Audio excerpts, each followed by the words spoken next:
What is up, Internet? JD Duck here with Let's Play Episode 1 of Firewatch, which is a fairly new game on Steam.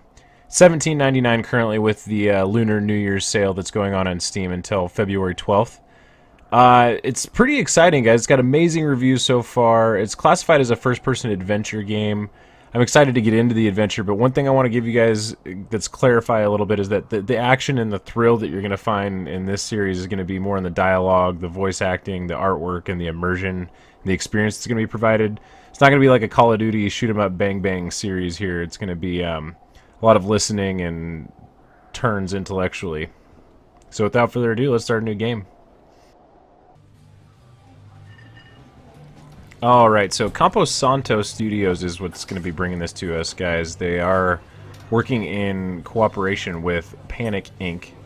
So the two of those companies together have brought us this masterpiece. And we're going to have some reading here to do. So Boulder, Colorado, 1975 is where we're going to be starting the setting here, guys. It's going to give us a little bit of a narrative as well as some cutscenes. So we see Julia. Where we see Julia, we'll find out shortly.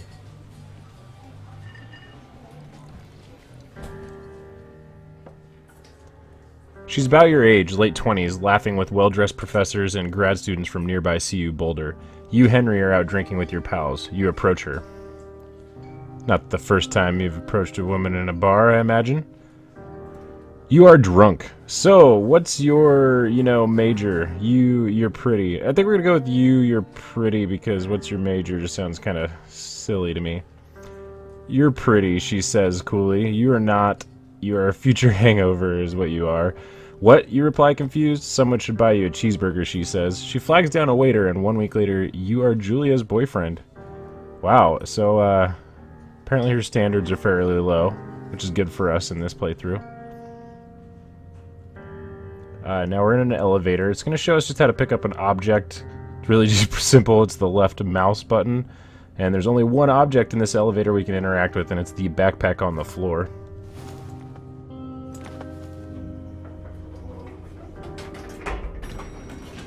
And as the elevator doors open, we see a orange truck here. We're going to assume that that's our truck, parked in parking spot number 5, which is our parking spot, I imagine.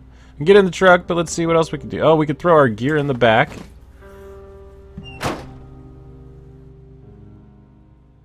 So where we're going to be driving in that truck still, question mark. Okay, so you date for over a year.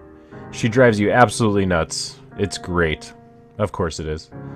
You move in. You share an apartment near the school with a view of the mountains. You two drink beers out on the deck. You drink beer just about anywhere. Life is good. Of course life is good as if you're drinking beer everywhere you go. Julia wants to get a dog. Awesome. I love dogs. I actually have one myself in real life.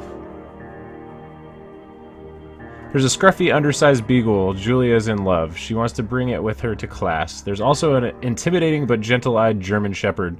Nothing bad could happen to Julia while walking this dog. It's badass. You pick up the beagle and she names him Bucket, or you adopt the shepherd. I think I really want to adopt the shepherd, but Julie's in love with the beagle, so let's go with that guy. Bucket the beagle. Bucket's a good dog, and a week later you've totally forgotten about the other one. Julia loves him. You love him too. Oh, I don't want to forget about the other one. Let's just go back and get him too. I'm assuming a dog named Mayhem is a boy. 1979, you talk out on the deck. It's summer, 9:30 p.m., and the heat still radiates off the high desert. What do you think about kids, she asks. Kids, guys, I mean, didn't we just get married? Kids, they're not very smart or good at much. Haha, funny. I'm saying if you and I have some, a couple little idiots. That'd be pretty good, or one day why rush? Let's go with one day why rush.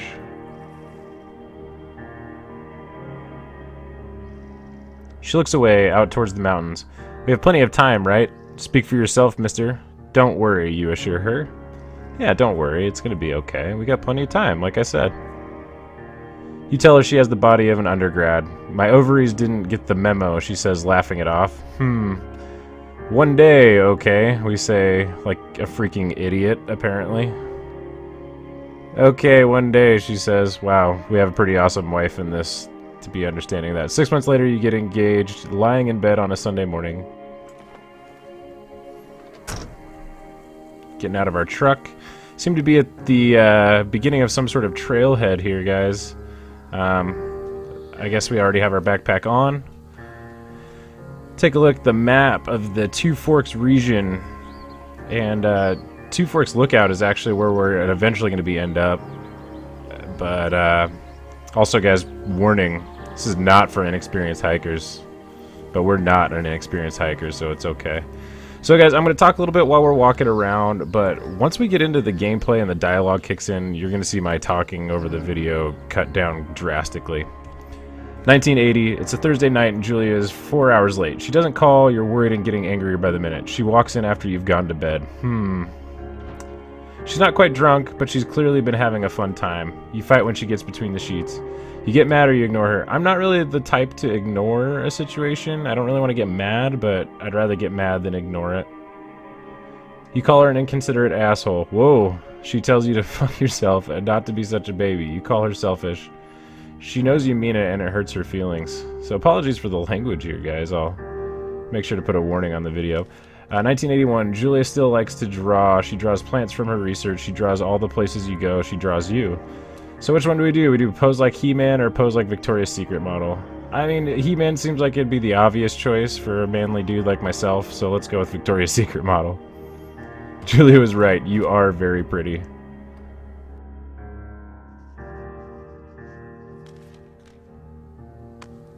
Alright, we're gonna hop off this little ledge here. So, as you guys have noticed, like chunks and chunks of this trip to our lodge or wherever we're headed is disappearing as we go through these readings.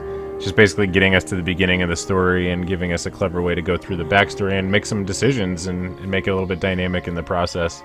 And you guys just take a look at the visuals here. I mean, that's one of the best things about this game is the artwork, the lighting. It's simplistic but not simple, if that makes sense, guys. Like, it's only a 1.6 gig download for the whole game as opposed to like a GTA that's a 35 gigs or something. But you're just stunned by the artwork, and the visuals when you're walking around is also incorporated with the sound. It's just really well put together. Alright, 1982. During the summers, you and Julia enjoy walking Bucket at night. If you guys remember, Bucket is our beagle. There's a festival in town. It brings folks from faraway places. Uh-oh. One of them tries to mug you with a knife. That's not good. Bucket gets kicked. Blah, blah, fuck the dog. Julia yells. She gets flustered and has trouble speaking when she is stressed. You confront the attacker. You scare him away or beat him. You know, if you come at my wife and my dog, I don't think scaring you away is really an option. I'm gonna have to remove the threat.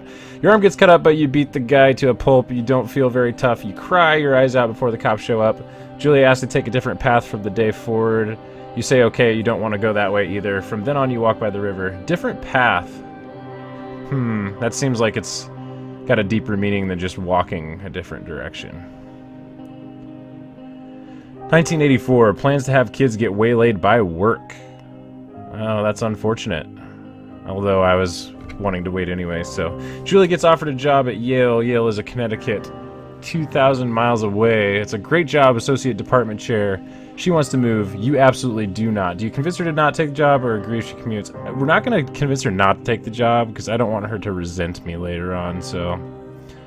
You ask her if she'll commute back and forth. You don't want to move to Connecticut. She says that'll be hard, but she'll do it if you won't move. You tell her not to pass it up if that's what she wants. She agrees. She flies back to Boulder 3 times each semester. Huh, that's not very often, guys. That'd be rough to only see your wife 3 times a semester. 1985, Julia is sent home from Yale on paid leave after having an episode. She lost it on a colleague for borrowing books. She didn't remember that she loaned them. Okay, guys, so it looks like her mental state may be slowly deteriorating. She's found crying in the stairwell. What do we do here? Do we make macaroni and drink it off, or do we take it seriously and suggest we talk to... I think we should take this matter seriously, guys. I mean, it's our wife here. Don't want to just make light of a potentially serious situation. After seeing multiple doctors and having many tests, they are worried that Julia might be suffering from early onset dementia. She's 41. Wow. That's tough. That's heavy, guys. So you both decide to keep it a secret for now. Here we are at a campsite. We're getting closer and closer to our tower, our Firewatch tower. Take a quick look at the journal here.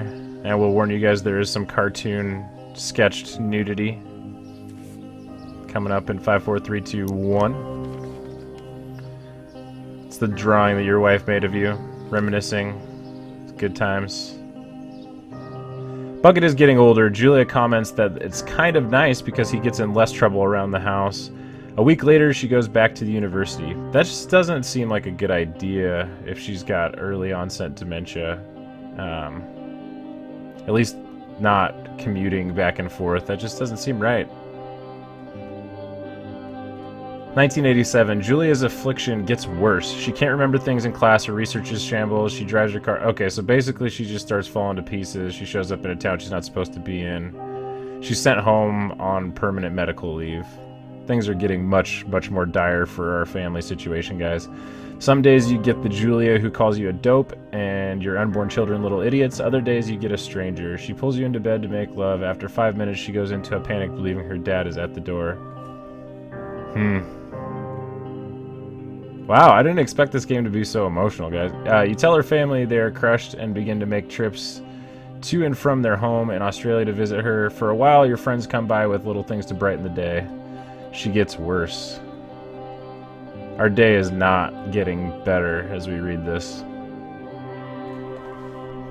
1988. You spend your days following Julia around the house. You count the seconds between the 2 weekly visits from Daniel, the nurse. He suggests that Julia could live somewhere else, somewhere with 24-hour care, a home. So, you know, guys, of course we want to be determined to take care of her by herself, but really, what quality of care are we getting from a big, fat, bearded man that apparently has a drinking problem because they drink beer everywhere? So we're going to get her that 24-hour care. And we got some more walking to do, guys. Looks like we've had a multi-day hike to get where we're going at this point, so it's probably gonna be good and tired by the time we get there. We'll see.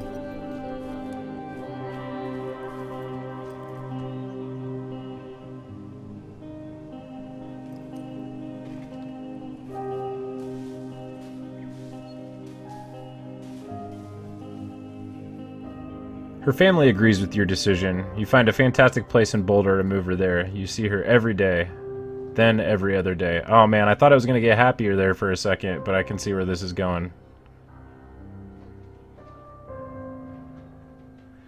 You go out to the bar with your old friends. It's not the same. You get the feeling that every wife tells her husband, if you ever put me in a home like Henry did, I'll cut your balls off.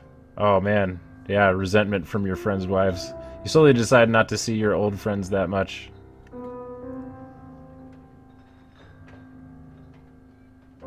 1989. Julia's sister Susan moves to Boulder to be close to her. She visits her every day. Sometimes you go with her. Susan buys you an old typewriter and tells you basically you need to work out your problems through this if you're not going to go see a therapist. Since we're not going to go see a therapist and it doesn't give us the decision, we just get to say we really liked Susan and it was nice for her to give us an old typewriter.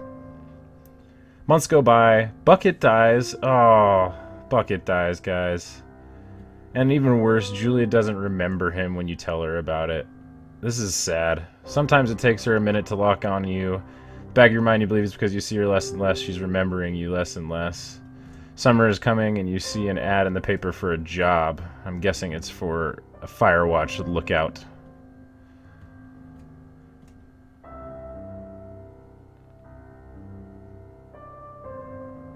We take that job.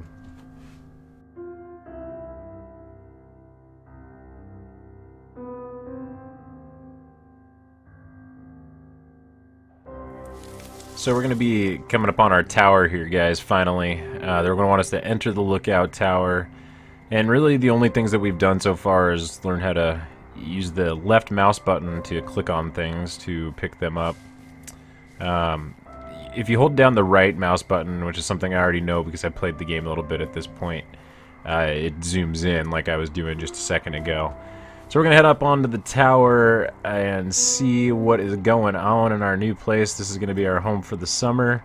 And then the dialogue will start kicking in here pretty soon, guys. And like I said, you'll see my talking drop drastically when that happens, because I really want you to get immersed in the story.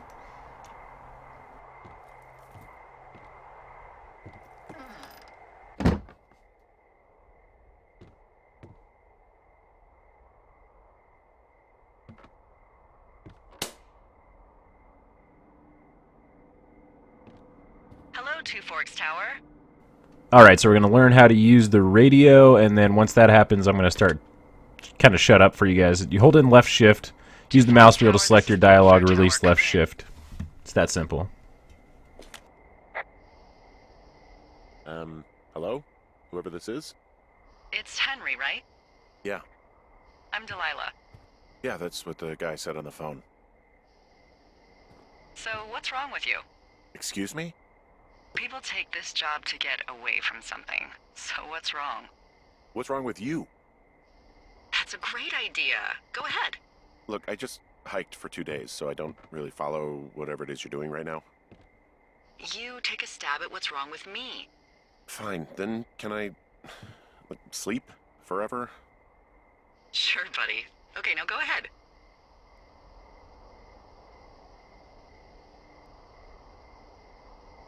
Okay, you've killed 3 husbands. You're a black widow and you're just out here until the heat dies down and then you'll kill again. Ooh, very good. Bravo, Henry. Okay, I sleep now?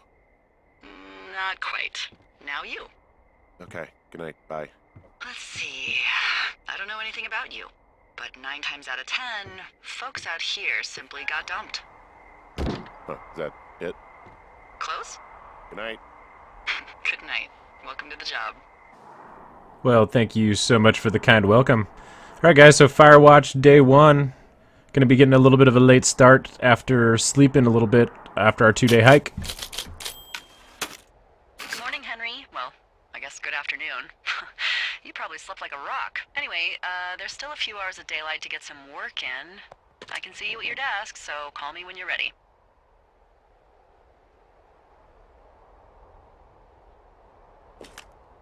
Hey, sorry, guess I slept in.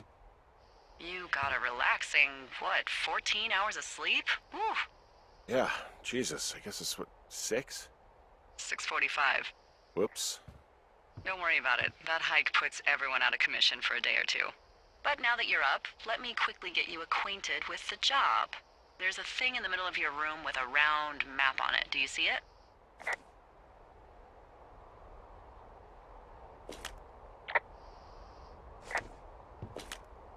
Okay, yeah, I see it. This is the Osborne Firefinder, invented in 1914 by W.B. Osborne? You use this to spot, you guessed it, What the fuck? What is it? Nothing. You use this to... Oh, fuck me! Good God, language, lady. Out your west-facing window. Are you seeing what I'm seeing? Alright, so press N as in November on your keyboard to bring up your compass. Fireworks? Whoa, that's not legal, right? No. You need to get down there right now and stop them. Fire danger is through the fucking roof. Is that really my job? Your job is whatever I say it is. Look, the closest ranger is like 2 days away. Go down there and set him straight.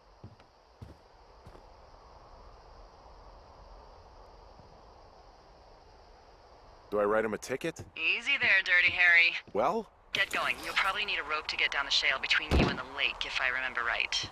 There should be one in the supply box on the way. The code is 1234. It's actually that for all of them. Secure. Shut up. Alright guys, so we've been tasked with finding cache box 306 to our west. Hit M as in Mary to open up your map. And you can see a little bit of marker where you're actually at. It's that blinking marker there at Two Forks Lookout. So we need to head west to cache 306. We're aiming west, so we're going to follow this trail.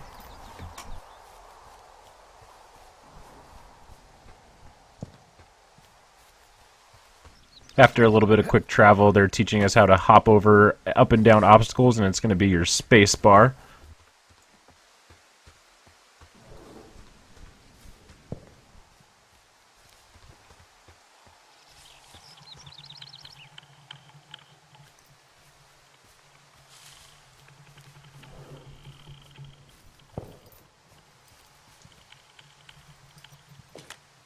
I found the supply box. Great.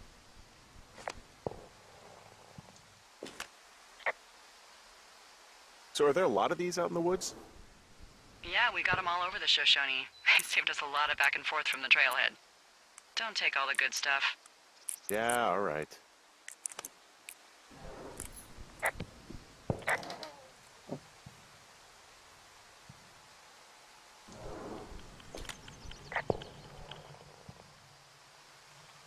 Do people lose their shit doing this job? There's a note that says a guy just left his post. It happens, yeah. You're not gonna pop your top, are you, Henry? I wasn't planning on it.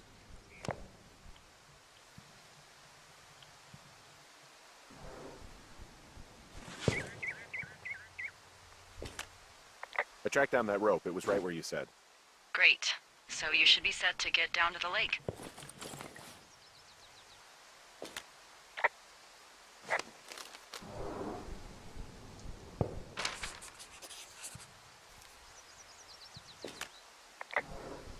Hey, there's a snack in here. I'm probably gonna eat it. You definitely do not want to do that. Whatever's in there has been in there for years. That's how you get food poisoning.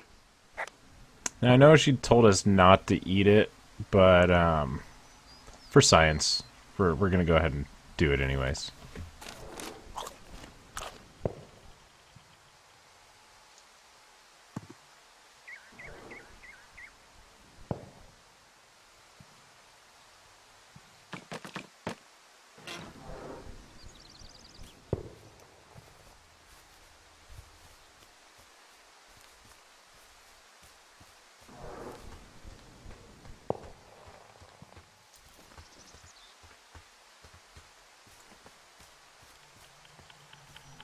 So it's going to teach us here real quick. Just hit the R's and Romeo key to toggle the jogging on and off. Pretty simple.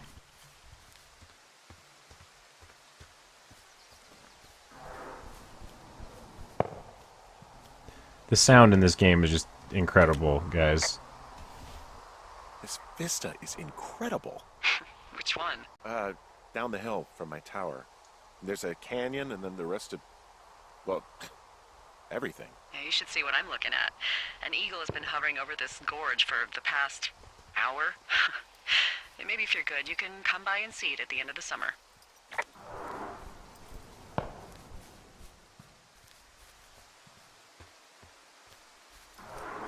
Yeah, so we're coming up on a bit of a clearing here. There's going to be a couple of things for us to look at and report back to the supervisor. That tree being one of them, there seems to be some large claw marks on it.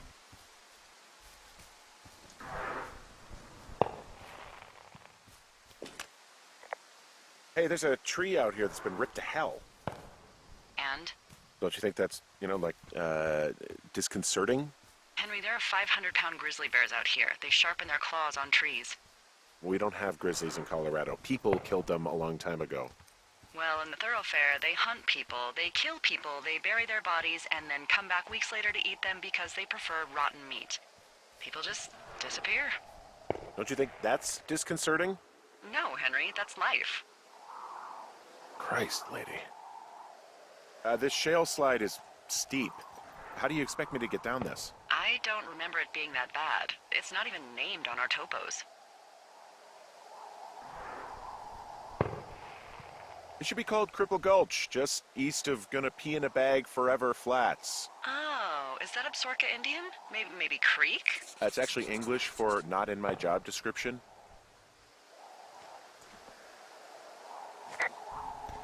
Okay, so this is a little nerve-wracking because look at this rope, guys. This just looks like not climbing rope. Not real confident about this, but hey, like I said, for science.